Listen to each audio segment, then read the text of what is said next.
Oi pessoal, tudo bem com vocês? Bem-vindos a mais uma entrevista aqui com a Caras. Hoje eu tô recebendo figuras inusitadas. Marilyn Monroe e Albert Einstein, será?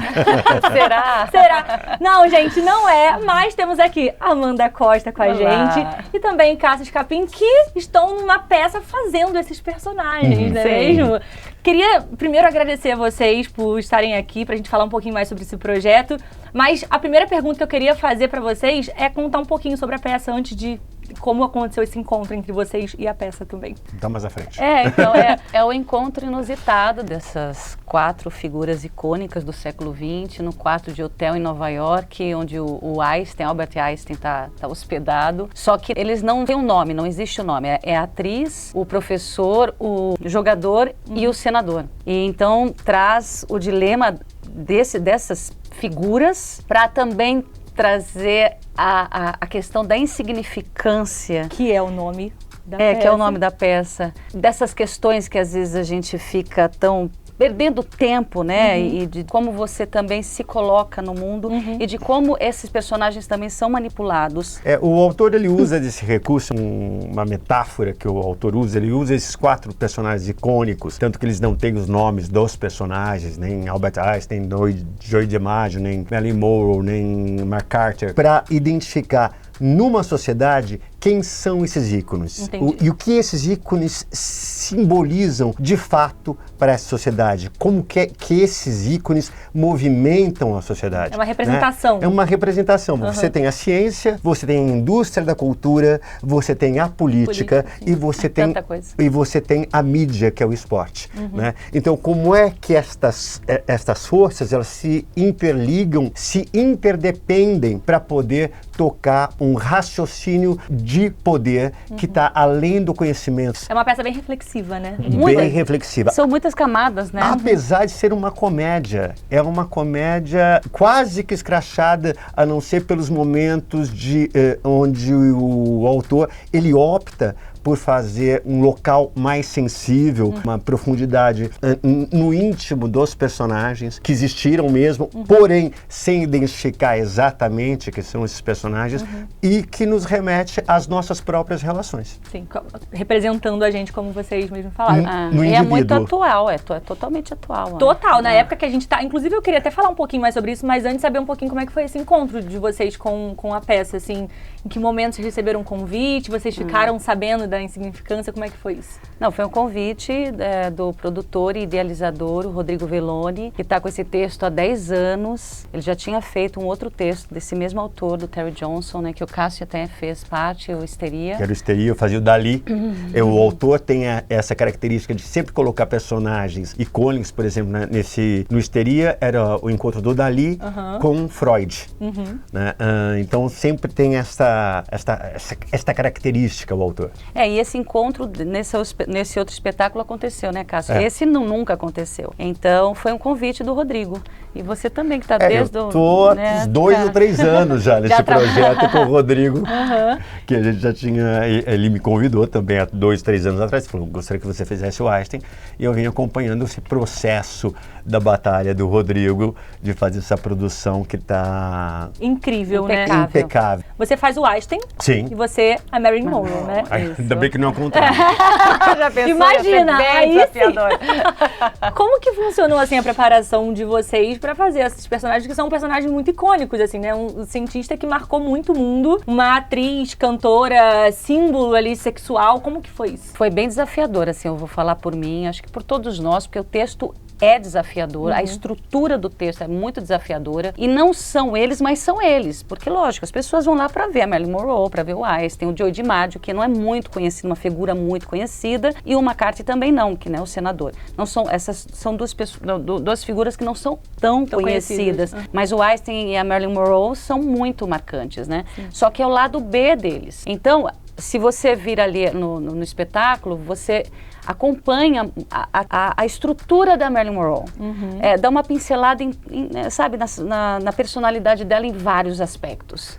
Você vê como ela é refém da cultura, da indústria, da indústria. Você vê como ela realmente se respeita também, se coloca. Você vê como ela é inteligentíssima e nunca deram espaço para ela poder mostrar isso e duvidavam muito. Então ela andava com livros, lia, só que achavam que ela estava só se colocando como a mulher inteligente. Isso é um absurdo, né? As mulheres viveram muito isso até. Infelizmente a gente tem ainda um vestígio, um rabinho disso.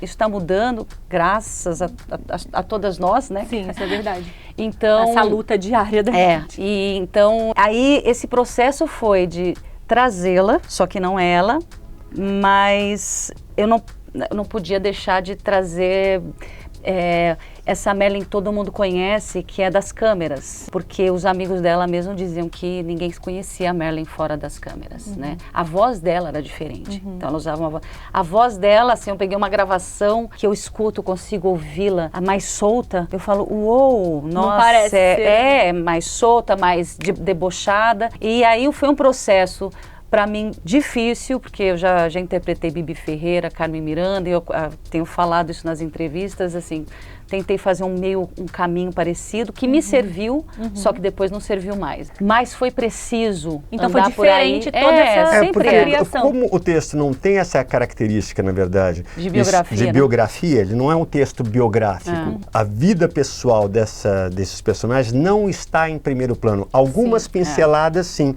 Isso o Vítor Garcia Peralta, que é o diretor, fez muita questão de deixar claro, assim, que a gente estava fazendo uma abordagem a Marilyn dela, o meu Einstein. Exatamente. Era quase que um depoimento da gente a respeito do que a gente entende desses personagens. Entendi. E de como a gente constrói. Então vai da criação de vocês.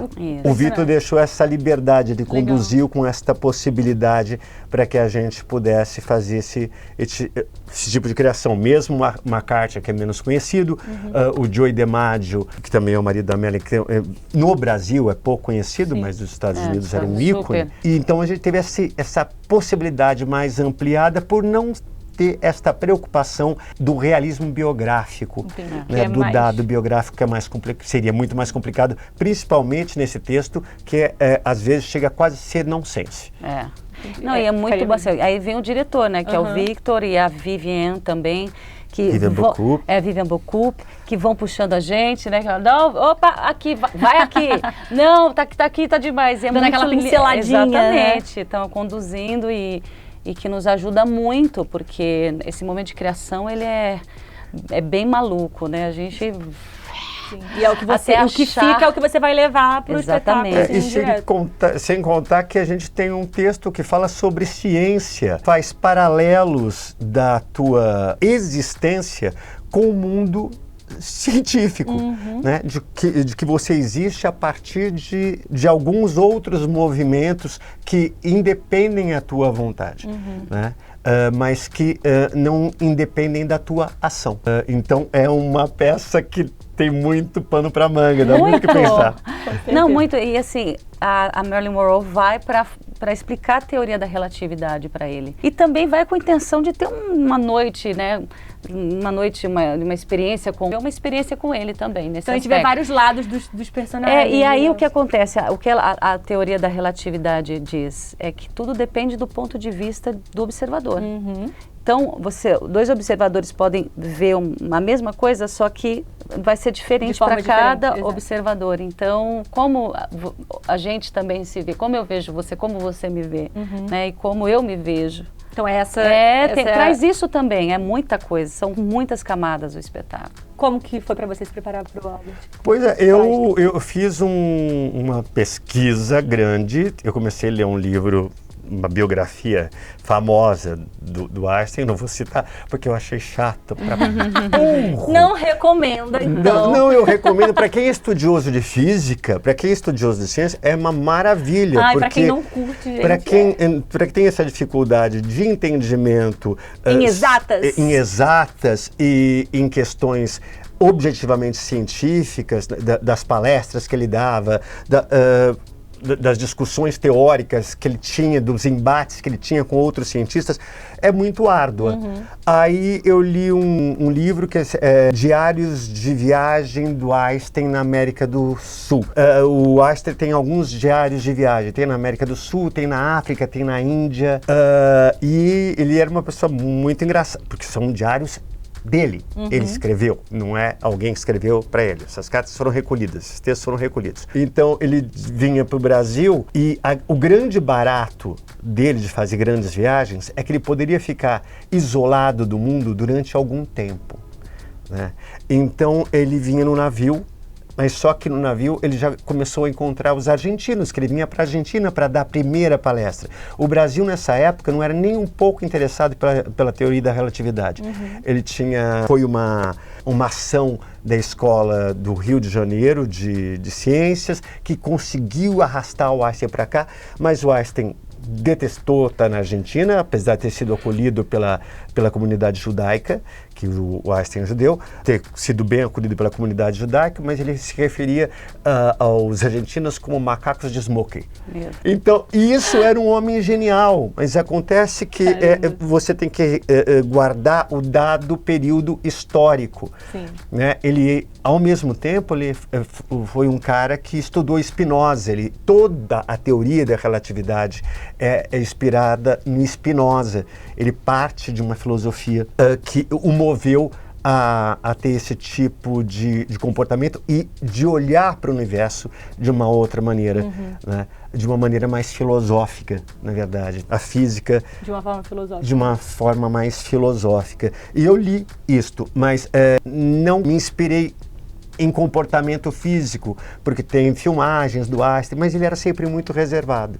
Né? E, enfim, e tem várias histórias das relações dele, de duas ex-mulheres. Ele tem passagens muito impressionantemente machistas, pelo menos, principalmente com a sua primeira esposa. Ele larga da sua esposa para se casar com uma prima. Ele tem um histórico que não consta na peça. Isso só serviu de background para mim. Para você fazer a criação, até porque tem um nonsense aí na peça, então faz todo sentido. E não interessa, nem cabe na peça. Ai, que da hora. E o meu processo também, eu li muita coisa. Tem até um livro dela de fragmentos, anotações dela mesmo, que é muito interessante ver lá, né? É uma forma de chegar um pouco mais perto, né? Da Marilyn real, das questões, filmes, enfim, vídeos. Só que teve uma hora que eu tive que parar de ver, porque essa dificuldade de não é uma biografia, né? Entendi, para você não se tornar completamente... Isso, aí eu comecei a buscar em mim a Marilyn, né? E aí fazer essa... Através do seu aí olhar. Serviu tudo isso, porque tem uma boca, tem uma postura, tudo que ela veio, tá aqui, tá construída, mas desconstrói de outro jeito. Para sair do seu jeitinho, do jeitinho da Amanda. O que vocês aprenderam nessa jornada toda para se prepararem para ser a Marilyn, também o Einstein, como que funcionou? Olha, como artistas, né? Pois é, eu sou sempre muito agarrado ao texto, né? Assim, ao que eu tô falando com aquele texto, com aquela obra. O que a gente está discutindo com aquela obra, né? Mais exatamente do que, principalmente nesse espetáculo, do que com os personagens. A gente está vivendo um momento muito maluco, né? Esse texto é de 1982, que faz uma crítica a 1953, que é o período da Guerra Fria. E terrivelmente a gente está vivendo de novo uma Guerra Fria. Hoje os Estados Unidos não têm a Guerra Fria com a União Soviética, mas tem uma Guerra Fria com a China. Os Estados Unidos, mais uma vez, está metido em duas guerras, né? Como esteve no Vietnã. Então, os Estados Unidos está metido mais em duas guerras. Então, existe este comando, este domínio, cenário, assim, esta hegemonia cultural, econômica, que nos faz pensar o que é que está acontecendo com o mundo. E a gente está voltando, está tendo um avanço absurdo da direita no mundo inteiro, que foi o que esses personagens enfrentaram em 1953, acusados pelo marcatismo, né? Então, o que acontece neste universo espaço-tempo que o Einstein fala, que as coisas parece que se repetem, que você está num limbo constante, de um círculo vicioso, né? Isso eu acho muito impressionante e pensar que a gente continua assim na iminência de um fim, né? Alguém pode apertar a porra do botão. É verdade, isso é verdade. Foi isso que você queria dizer, que é bem atual também a peça, por conta dessa temática? Em todos os aspectos ela é atual, todos. Tem uma questão que eu li também que fala muito sobre o preço da fama. Isso também é retratado na peça, com toda uma questão política e tudo mais. Vocês, que são atores, já aprenderam a lidar com a fama? Essa peça trouxe uma reflexão para vocês também, a mais? Eu acho que se a gente está aqui agora fazendo esse espetáculo, é que a gente está conseguindo. Acho que, né, vendo a minha trajetória, acho que eu estou conseguindo realmente ser fiel ao meu trabalho, às minhas convicções, o que eu acredito. Né? Para mim é muito importante o que a história está dizendo. Antes de qualquer coisa eu falo, eu quero ler o texto, eu quero ler o roteiro, para ver se eu me interesso, porque de uma certa forma a gente está colaborando com a divulgação de um ideal, ou sei lá, qualquer que seja a ideia ali, né? A gente está compartilhando e participando de uma história e divulgando aquilo. Né? Então, para mim é muito importante. E essa coisa da fama é muito legal a gente perceber que ela é nada. É verdade. Ela é absolutamente nada. Dentro do universo e dentro do período de passagem de tempo, eu sou de uma geração, Amanda, muito mais jovem que eu, vamos deixar claro.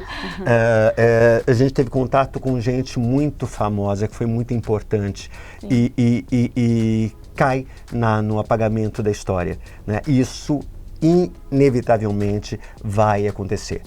Aconteceram com nações, aconteceram com impérios, aconteceram com culturas, então...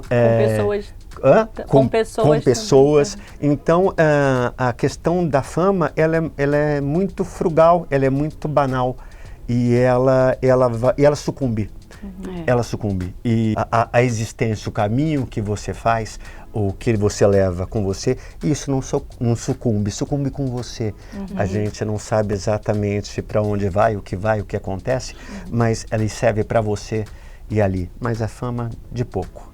Queria saber um pouquinho sobre vocês, assim, essa reflexão que vocês fazem sobre a peça, sobre esse tempo que se passou, sobre o que vocês querem passar para as pessoas também. A gente trabalhou 2 meses para que a peça, a história, ficasse fácil para o público de entendimento, né? Que o público realmente embarcasse, que o público realmente embarque, né?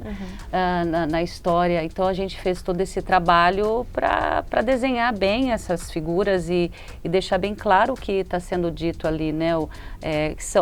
São muitos pontos, então são coloridos diferentes, tem humor, mas tem um drama ali ferrado e o autor foi muito inteligente e acho que a inteligência dos autores estão aí em contar coisas que são muito pesadas e usar humor com muita inteligência, porque senão as pessoas não querem ouvir, não querem ver. Não absorvem, Não absorvem. Né? Então elas simplesmente falam, não, sabe?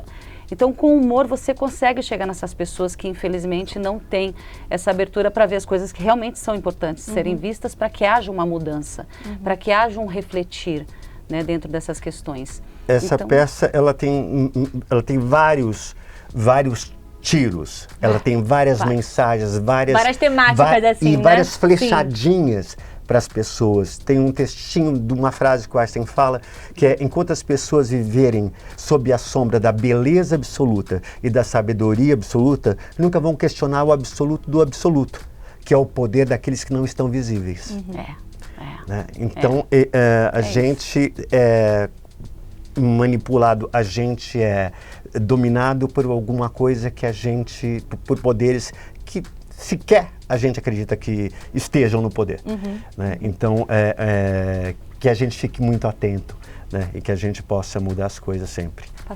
A gente tá chegando no finzinho, mas eu queria que vocês fizessem convite, então, pro pessoal da Caras. Até quando vai a peça? Onde que a gente pode encontrar ingresso? Como que funciona? Olha, primeiro quero agradecer, a gente quer agradecer a parceria, né? Porque é super importante a divulgação. Obrigada por esse espaço. E a gente fica de quinta a domingo no Teatro FAAP. E preços bem bacanas, né? A gente fica de quinta a sábado às 20 horas, domingo às 17 horas, sessãozinha depois da lasanha. Então, os até ingressos... dezembro, até né? dezembro, até 15 de dezembro. De 10 de outubro a 15 de dezembro. Olha, você encontra o seu ingresso para o espetáculo Insignificância no site do Teatro FAAP. Os ingressos estão entre 65 e 130 e 50 e 100 reais. Também tem a possibilidade dos ingressos a 20 reais. Fiquem atentos. E o elenco é o Marcos Veras e o Norival Riso também, esses dois grandes atores que estão com a gente lá. Que se formou uma família nesse meio tempo, delícia, né? De delícia. Preparação e tudo mais. Queria muito agradecer vocês, de verdade. Um prazer estar entrevistando vocês, principalmente para falar de um assunto tão importante, que é teatro, que é reflexão, diante de um momento que a gente está vivendo que é muito complicado. Muito esquisito. Total. E, de verdade, sucesso para vocês. Muita merda. É merda que fala, né? Merda. Merda, então, para eles, gente. Obrigada. Vai dar bom. Deixa o Instagram de vocês também, pro pessoal acompanhar, porque eu sei que vocês colocam outros trabalhos e também trabalhos paralelos pro pessoal ficar sabendo. Ótimo. O meu é Amanda Acosta, tudo junto. Amanda Acosta. Boa. O meu é facinho, é Cássio Escapim. Tranquilo. Gente, mais uma vez, obrigada, viu? Obrigada Sucesso pra vocês. Ó, segue lá a Amanda, segue o Cássio, também segue o Insignificância pra vocês ficarem por dentro, pegar os ingressos, assistir essa peça, por favor, vai lá, porque meu ingresso tá garantido. Sim. Pronto, vou sair daqui, ó, Que já bom, era, indo. Que bom.